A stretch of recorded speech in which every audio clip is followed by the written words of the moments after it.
ხმაური და დაპირისპირება იყო ქუთაისში. პროტესტის ეპიცენტრი ეგრეთ წოდებული ნიკიას ბაზრის მფლობელის სახლი იყო, სადაც მოვაჭრეები მივიდნენ და ვოვა თუთისანთან შეხვედრას ითხოვდნენ. მოვაჭრეების პროტესტის სავარაუდოდ ჩინაგან საქმეთა სამინისტროს სპეცოპერაციას მოჰყვა, რომლის დროსაც იმერეთში 7 პირი აგრარული ბაზრის მფლობელის დატერორების ბრალდებით დააკავეს. გუშინ დაკავებულთაგან ერთ-ერთი ანზორ კახიძეა და სწორედ ამ უკანასკნელის მხარდამჭერ აქციას მართავდნენ მოვაჭრეები და ბრალდებული სახლობლები ნიკიას ბაზრის მფლობელის სახლის წინ. ჩვენ დღეს აქ ვართ შეკრებილი, რადგან გავაპროტესტოთ არსებული ვითარება, რადგან რუხაია, ზურაბი და ვოვა თუთისანი კრიმინალური სამყაროს მეშვეობით ცდილობენ ჩვენზე ზეწოლის განხორციელებას, ჩვენს ბაზარში მოვაჭრე ხალხზე ყოველდღიურად ხორციელდება ზეწოლები ქურდული სამყაროს წევრების მიმართ. რამდენიმე მილიონი ლარი აქვს ქურდებზე გადახდილი და კიდე გვაბრალებენ ჩვენ. ქურდული სამყაროს წევრები არიან თქვენი ბაზრის თანამშრომლები. კიდე ჩვენ გვაბრალებენ ქურდული სამყაროს წევრობა. უამრავი მილიონი გადახდილი.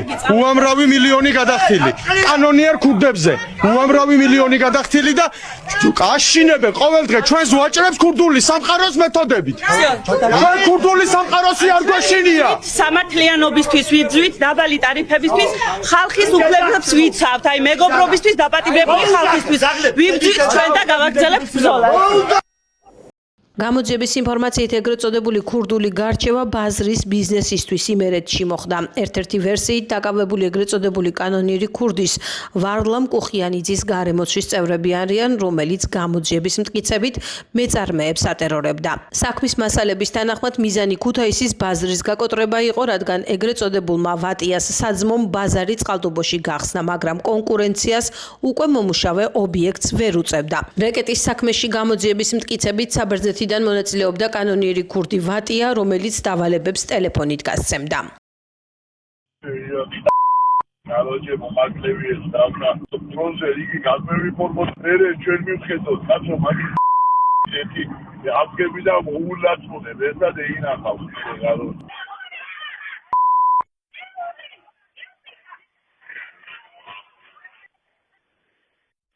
აი რა მარტო დირექტორის ფუნქცია არ გექნება ახლა. იმიტომ რომ მე და მას ნალაბალაგები გვაქვს კაროში. მაგზე მან ძალიან დიდი ნდობა აქვს გამოცხადებული შენთან მიმართება.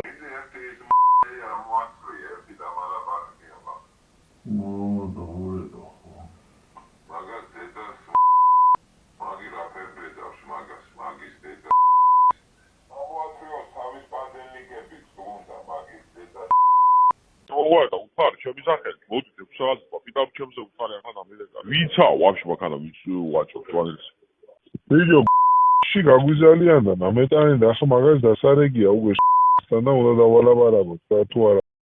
პროკურატურის ინფორმაციით ქურდულ სამყაროსთან კავშირის გამო 7 პირს ბრალდება წარედგინათ, ხოლო 1 პირს ბრალდება დაუსწრებლად წარუდგინეს. ბრალდებულებს ბრალდება კანონიერი ქურდობის, ქურდული სამყაროს წევრობის და ქურდული სამყაროს საქმიანობის მხარდაჭერის მუხლებით წარედგინათ, რაც სასჯელის სახედ და ზომად თავისუფლების აღკვეთას 15 წლამდე ითვალისწინებს.